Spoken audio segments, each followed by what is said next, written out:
Você já imaginou como seria caminhar entre anjos e mistérios celestiais? No próximo minuto, desvendaremos segredos ocultos, revelando o fascinante mundo dos querubins, esses seres poderosos que guardam os segredos divinos. Junte-se a nós em uma JN épica, que paira sobre o universo espiritual e o papel extraordinário dessas criaturas na história da humanidade. Está pronto para testemunhar o inimaginável? Não perca nenhum segundo. Quando Deus concluiu a criação do nosso mundo, declarou-o muito bom. Hoje, poucos diriam que o mundo está em boas condições. Um acontecimento terrível marcou a história, a partida de Adão e Eva do Jardim do Éden, com a presença de um anjo encarregado de protegê-los.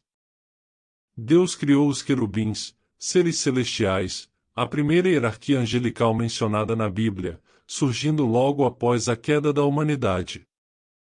A história de Gênesis nos proporciona 4 insights cruciais sobre o mal. Em primeiro lugar, o mal nem sempre existiu. Em segundo, não teve origem nos seres humanos. Terceiro, trata-se de uma questão moral, não física. E quarto, o mal não tem existência autônoma. Gênesis 3 relata um evento real e histórico, especificando localização e tempo.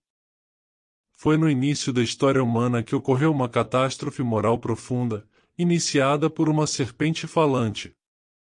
No terceiro capítulo de Gênesis, a narrativa descreve a serpente como mais astuta que qualquer outro animal selvagem criado por Deus. A serpente questionou a mulher: Deus realmente disse que vocês não devem comer de nenhuma árvore do jardim? A mulher respondeu: podemos comer dos frutos das árvores do jardim, mas Deus nos advertiu, e não como um fruto da árvore que está no meio do jardim, nem toquem nele, ou morrerão. A serpente replicou: vocês certamente não morrerão. Deus sabe que, no momento em que comerem dele, seus olhos se abrirão e serão como Deus, conhecendo o bem e o mal. Ao ver que o fruto era apetitoso, agradável aos olhos e desejável para adquirir sabedoria, a mulher o comeu e também ofereceu ao marido que estava com ela, e ele também comeu. Como interpretar essa fascinante história da serpente que conversa com Eva? Há 3 possibilidades. Número 1. A serpente simbolizava o diabo disfarçado. Ele pode aparecer tanto como um anjo quanto como um animal. Número 2. Como no caso da pula de Balaão, Deus deu a um animal a capacidade de falar. Número 3. O animal estava possuído por um espírito maligno. Satanás pode facilmente dominar um animal, assim como Jesus expulsou demônios de um homem, lançando-os do penhasco dos Gadarenos para o corpo de 2000 porcos. Apesar de Adão estar claramente presente com Eva, ele não diz nada. Ele deveria estar protegendo, em vez de discutir com Satanás. Afinal, foi Adão quem ouviu diretamente as advertências de Deus. Gênesis, capítulo 3, versículos 7 a 11. E naquele momento, seus olhos se abriram, e eles sentiram vergonha de sua nudez. Então, costuraram folhas de figueira para se cobrir. Quando as brisas frescas da noite sopravam, o homem e sua esposa ouviram o Senhor Deus passeando pelo jardim. Então, eles se esconderam do Senhor Deus entre as árvores.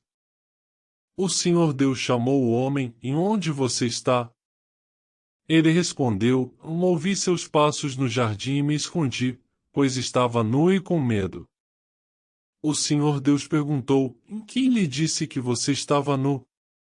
Você comeu do fruto da árvore que eu lhe ordenei que não comesse? Gênesis, capítulo 3, versículos 12 a 23. O homem respondeu: foi a mulher que me deste que me deu o fruto, e eu comi. Então, o Senhor Deus perguntou à mulher: o que você fez? A serpente me enganou. Ela respondeu: foi por isso que eu comi. Então, o Senhor Deus disse à serpente: por que você fez isso? você está amaldiçoada mais do que todos os animais domésticos e selvagens. Você rastejará sobre seu ventre, se arrastando no pó todos os dias de sua vida.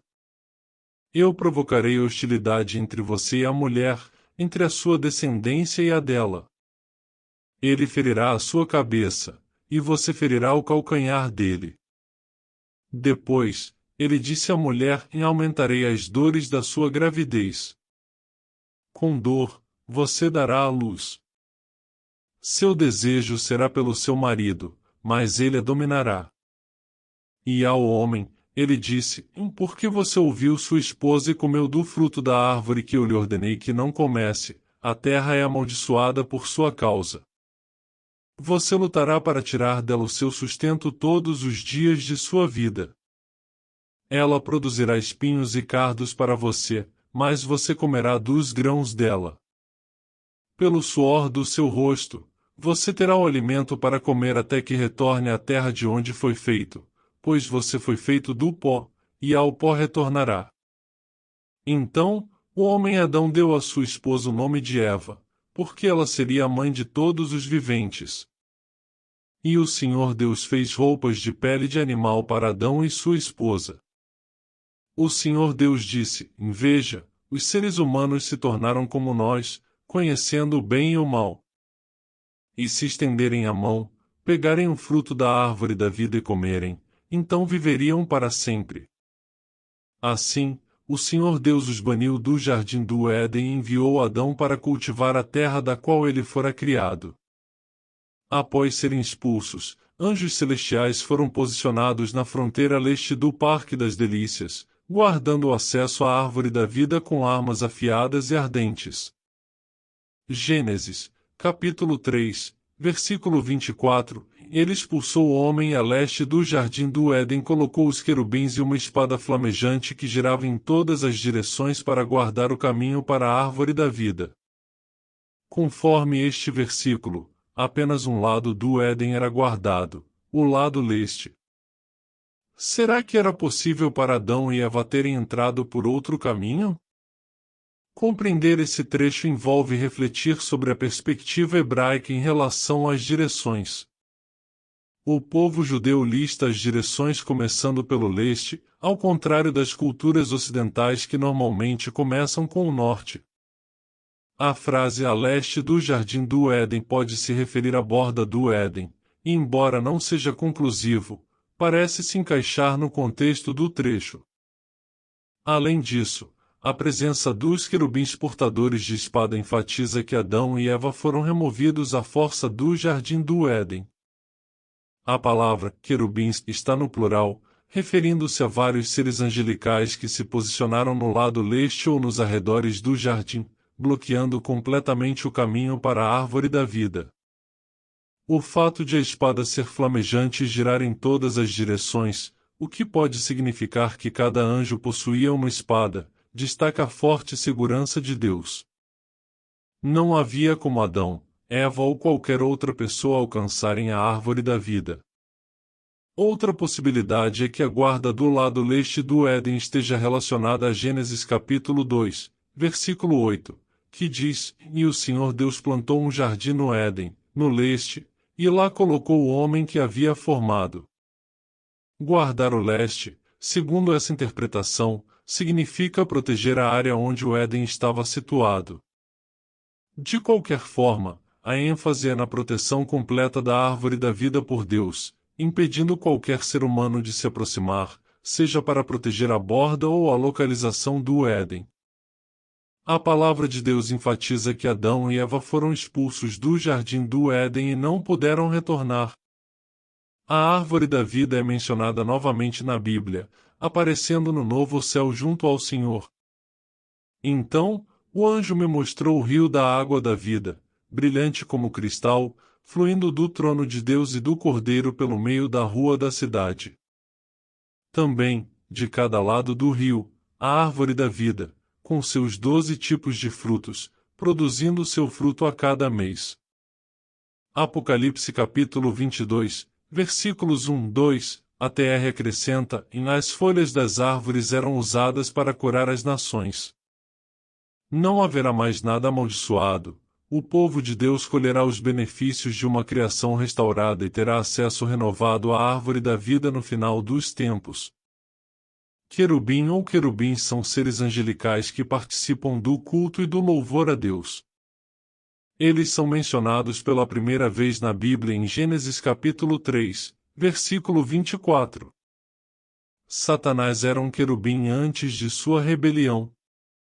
Ezequiel capítulo 28, versículos 12 a 15, descreve: Filho do homem, leve uma lamentação pelo rei de Tiro e diga a ele: assim diz o Senhor Deus, você era o selo da perfeição, cheio de sabedoria e perfeito em beleza. Você estava no Éden, o jardim de Deus. Cada pedra preciosa era sua cobertura: o sárdio, o topázio, o diamante, a berílio, o ônix, o jaspe, a safira, a turquesa e a esmeralda com ouro. A obra dos seus tambores e flautas foi preparada para você no dia em que você foi criado. Você era o querubim ungido que cobria, eu te estabeleci. Você estava no Monte Santo de Deus, andava para lá e para cá entre as pedras de fogo. Você era perfeito em seus caminhos desde o dia em que foi criado até que a iniquidade foi encontrada em você. Muitos querubins foram representados no tabernáculo e no templo, bem como em seus artigos. Hebreus capítulo 9, versículo 5, diz: E acima dele, querubins de glória cobrindo o propiciatório. Mas agora não é possível falar detalhadamente sobre estas coisas. 1 Reis capítulo 6, versículos 23 a 35, descreve no santuário interno 2 querubins de madeira de oliveira, cada um com 10 covados de altura, com suas asas estendidas e cobertos de ouro. As paredes da casa eram decoradas com gravações entalhadas de querubins, palmeiras e flores abertas. Os capítulos 1 e 10 do livro de Ezequiel descrevem as 4 criaturas vivas, no capítulo 1, versículo 5, como sendo os mesmos seres que os querubins. Cada um tinha 4 faces de homem, de leão, de boi e de águia, bem como 4 asas. Os querubins tinham a aparência de um homem, 2 de suas asas eram usadas para voar, enquanto as outras 2 cobriam seus corpos.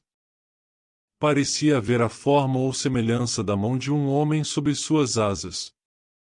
A imagem em Apocalipse capítulo 4, versículos 6 a 9, parece descrever os querubins também. O propósito dos querubins é engrandecer a santidade e o poder de Deus ao longo da Bíblia. Esta é uma de suas principais responsabilidades. Além de louvar a Deus, eles servem como um lembrete visível da majestade e glória de Deus, assim como de sua presença constante entre seu povo. Que situação terrível teria sido se Adão tivesse comido da árvore da vida e assim fosse perpetuamente estabelecido em seu estado caído. Deus enviou um contingente de gloriosos e confiáveis querubins para guardar o acesso à árvore e prevenir isso. Não sabemos o que Adão pensou quando viu aqueles gloriosos querubins pela primeira vez na história humana. Talvez as emoções que surgem ao imaginar esse momento sejam de assombro, medo e maravilha. Em outras seções da Bíblia, somos informados sobre como as pessoas reagiram ao ver anjos. Por exemplo, Zacarias em Lucas capítulo 1, versículos 11 a 13, e então, à direita do altar de incenso, um anjo do Senhor apareceu para ele. Zacarias ficou perturbado e tomado pelo medo. O anjo disse a ele: E não tenha medo, Zacarias, Deus ouviu sua oração. Sua esposa Isabel terá um filho, e você o chamará de João. Adão percebeu que sua transgressão o havia afastado da companhia e presença de um Deus Santo. Curiosamente, a próxima ocorrência dos querubins na Bíblia envolve a recuperação do que foi perdido. Êxodo 25 dá a Moisés instruções específicas e detalhadas sobre como fazer várias peças de mobília para o tabernáculo. Deve ter sido uma visão incrível ver os querubins associados à própria presença de Deus. Conforme esses dois trechos bíblicos, a principal responsabilidade dos querubins parece ser declarar a pecaminosidade do homem e proteger a presença de Deus dos homens pecadores. Os querubins lembravam que ele havia quebrado a lei de Deus. Uma vez por ano, o sumo sacerdote de Israel tinha permissão para entrar no Santo dos Santos e contemplar o propiciatório. Tenho certeza de que ele pensava consigo mesmo em cada ocasião, e eu não pertenço aqui na santa presença de Deus porque sou um pecador. Os querubins são seres reais e poderosos. No entanto, na Bíblia, eles eram frequentemente usados para representar coisas celestiais por ordem de Deus. Eles foram incorporados ao design da Arca da Aliança e do Tabernáculo. Os querubins se erguem em preparação para a partida. Embora Ezequiel 10 seja difícil de entender, um ponto se destaca: os querubins estão associados ao esplendor de Deus. Este capítulo, que envolve seres angelicais, é um dos trechos mais enigmáticos e evocativos da Bíblia sobre a grandeza de Deus. Deve ser lido com atenção e oração. Poucos outros capítulos na Bíblia transmitem aspectos da majestade e glória de Deus ao leitor. Embora os serafins e querubins pertençam a diferentes hierarquias e sejam envoltos em mistério, na Bíblia, eles compartilham uma característica: estão constantemente louvando a Deus. No entanto, por mais magníficos que sejam os anjos e seres celestiais, eles empalidecem em comparação ao nosso Cordeiro Celestial, o Senhor da Glória, perante o qual todos os poderes no céu e na terra se curvam em adoração sagrada e reverência extasiada. Para o mestre de canto, ao som dos lírios da aliança, um salmo de Asaf: ouve-nos, ó pastor de Israel, que guias a José como um rebanho, tu que te assentas entre os querubins, resplandece. Salmo 80, versículo 1: O Senhor reina, tremam as nações. Ele está entronizado entre os querubins, a terra estremeça. Salmo 99, versículo 1: A glória de Deus não será negada, e cada ser celestial testemunha silenciosa ou vocalmente a majestade de Deus. Os querubins fizeram mais do que apenas impedir a entrada de quem não tinha o direito no lugar mais santo de Deus. Eles também garantiam o direito do sumo sacerdote de entrar no lugar santo com sangue, como representante do povo diante de Deus. Eles somente tinham permissão para entrar no santuário interno do Senhor pelo direito de redenção e de acordo com a condição dos fiéis. Cada verdadeiro filho de Deus agora tem acesso direto à presença de Deus por meio de Jesus, como um sacerdote crente. Os querubins não negarão o trono ao cristão mais humilde.